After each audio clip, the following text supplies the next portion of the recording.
Então vamos voltar ao caso do oscilador bidimensional.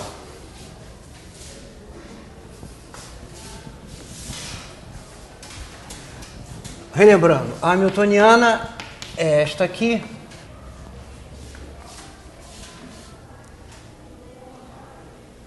Como nós vimos, as projeções nos planos de fase x, px, y, py são essas equações aqui que nós vimos no início da aula, quando fizemos a separação de variáveis para a equação de Hamilton-Jacob independente do tempo para esse problema.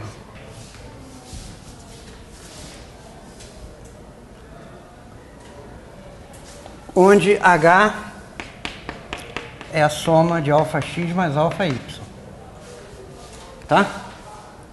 Que é aquele valor, esse αx mais αy é aquela constante α1, que é igual ao valor da hamiltoniana. Como já discutimos antes, essas equações aqui são elipses no plano de fase, tá bom? Quer dizer, a rigor, para calcular, embora nesse caso haja uma maneira bem mais simples, que eu vou discutir daqui a pouco, mas, por exemplo, como é que a gente calcularia a variável de ação correspondente ao plano de fase xpx? Por definição, eu vou botar um 2π aqui. 2πjx é a integral de px dx. Mas observem, quando nós resolvemos essa equação aqui para px, né, temos que extrair uma raiz quadrada, há uma solução positiva e uma solução negativa. Então, essa equação aqui, ó,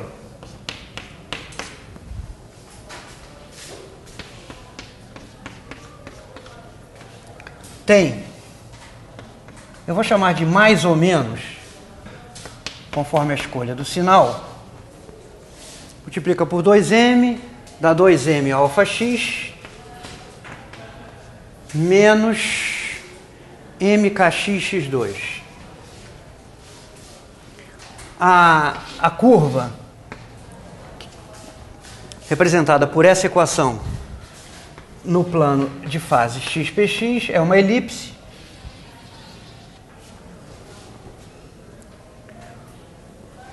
Os valores limites possíveis para x, né, são x menos e x mais,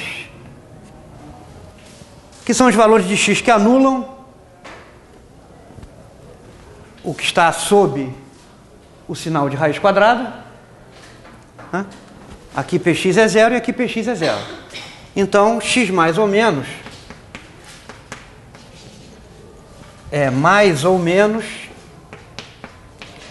solução disso aqui, raiz quadrada, cancela o m, 2α sobre k.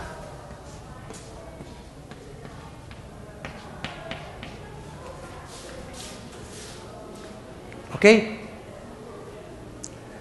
Agora repare o seguinte, para calcular esta integral aqui, nós temos que dar uma volta completa. Quando nós vamos de x menos até x mais, nessa parte aqui, na ida, temos que tomar a raiz quadrada positiva, porque o px aqui é positivo. Na volta de x mais até x menos, temos que tomar a raiz negativa. Então, essa integral aqui, ó, é 2πjx, que é igual a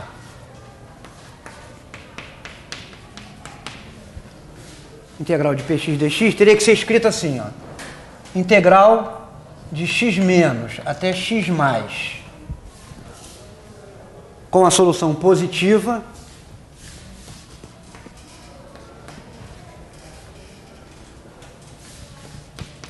mais a integral de x mais até x menos, que é aqui por baixo, para completar a volta, tomando o px menos.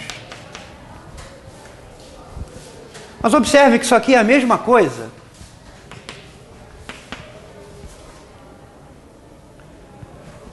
Px menos é menos px mais.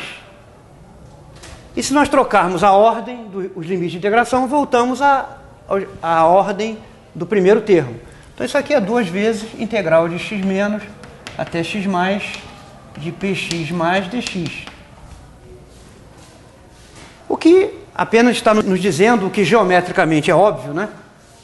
Que a área da parte de cima é igual à área da parte de baixo, ou seja, a área limitada pela curva fechada é 2 vezes a área da parte de cima. Tá bom? A elipse é uma curva simétrica. Então isso aqui, a rigor, teria que ser calculado dessa maneira. E agora você teria o seguinte, ó, 2 vezes integral.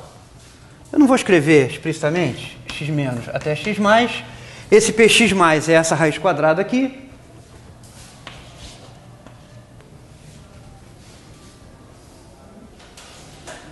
Essa integral pode ser calculada facilmente fazendo a mudança de variáveis padrão. Se você fizer x igual a raiz de divide por mk. Se você fizer isso aqui, por exemplo, isso aqui é menos de um fator, vai virar 1 menos seno ao quadrado, que é cosseno ao quadrado. Tá? Calcula a diferencial disso, isso vai dar uma integral do tipo cosseno ao quadrado. Que tal o quadrado? Não precisa ser quadrado não, que tal o quadrado? Seno só. Os limites de integração vão ser de menos π sobre 2 a π sobre 2, tá? Porque isso aqui, ó, é exatamente o módulo do x mais ou menos. Então isso aqui vai dar uma integral de menos π sobre 2 até π sobre 2. Então voltando, com essa substituição, isso aqui vai acabar dando alguma coisa vezes 1 menos seno ao quadrado, que é cosseno ao quadrado, raiz quadrada é cosseno. Diferencial disso é cosseno. Então você vai ficar com uma integral do tipo cosseno ao quadrado de θ, tá? Que é imediata e tal. Fazendo essas contas, isso dá jx, a raiz de m sobre kx, alfa x.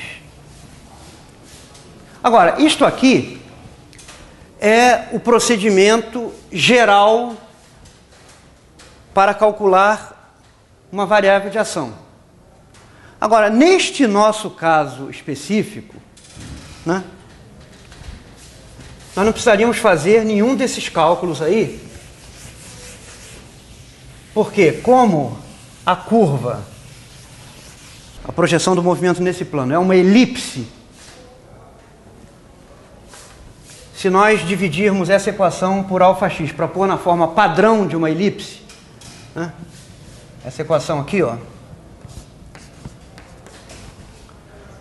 fica dividindo por αx, px ao quadrado sobre 2m αx mais x2 sobre 2αx sobre kx igual a 1. Isso aqui fica com a forma padrão de uma elipse no plano x, px. Se nós chamarmos isso aqui de A2, isso aqui de B2. E todo mundo sabe que a área de uma elipse é πab. Então, 2π jx, que é a integral de px dx igual a área igual a π ab,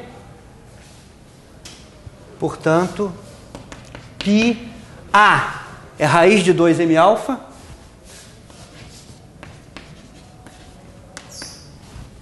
b é raiz de 2αx sobre kx. Vocês veem que tem raiz de 2π, cancela esse 2π, e daqui é imediato que jx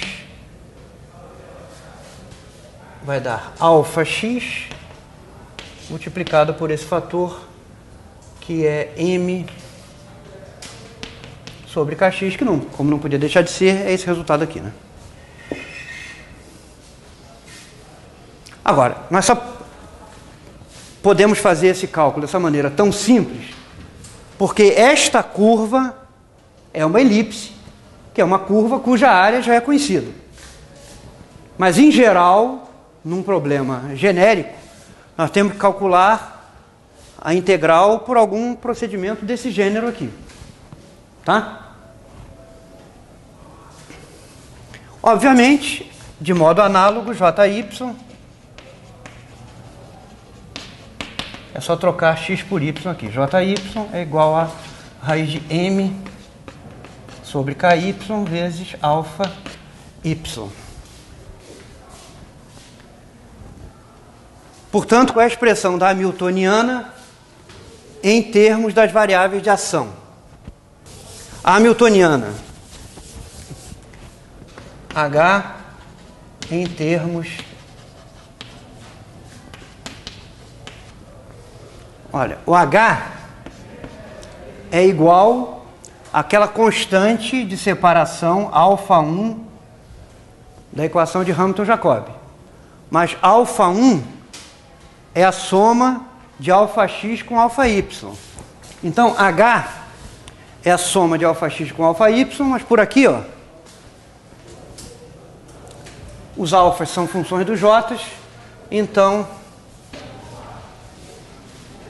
jy. Então isso aqui exprime a hamiltoniana em termos das variáveis de ação para um oscilador bidimensional. Portanto, para completar, as frequências fundamentais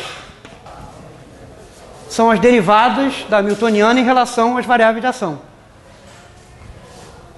Então, ômega-x é a derivada da hamiltoniana em relação a jx,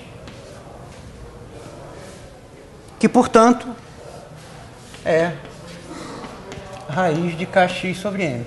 E ômega-y, idem.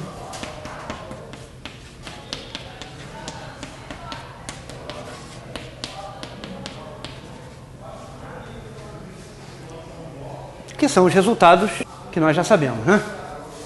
Então, isso serviu para ilustrar como é que,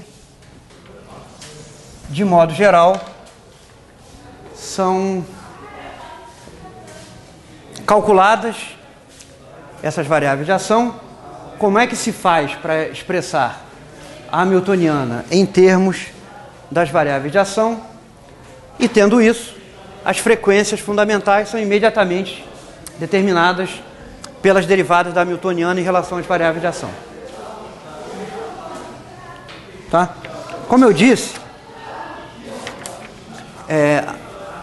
essas variáveis são importantes principalmente no desenvolvimento de uma teoria de perturbação na mecânica clássica.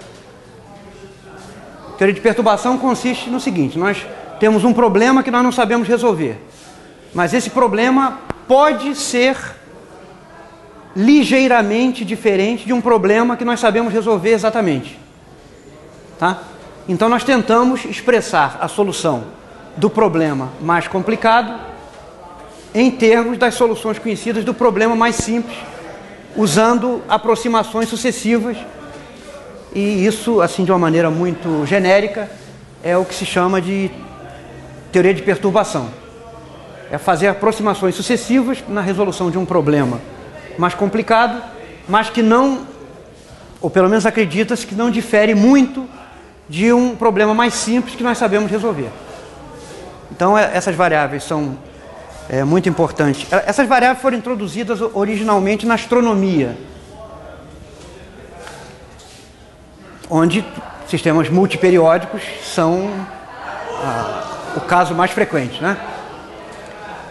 Mas, como eu disse, elas tiveram um papel importante no desenvolvimento da mecânica quântica e são importantes também na teoria dos chamados sistemas integráveis,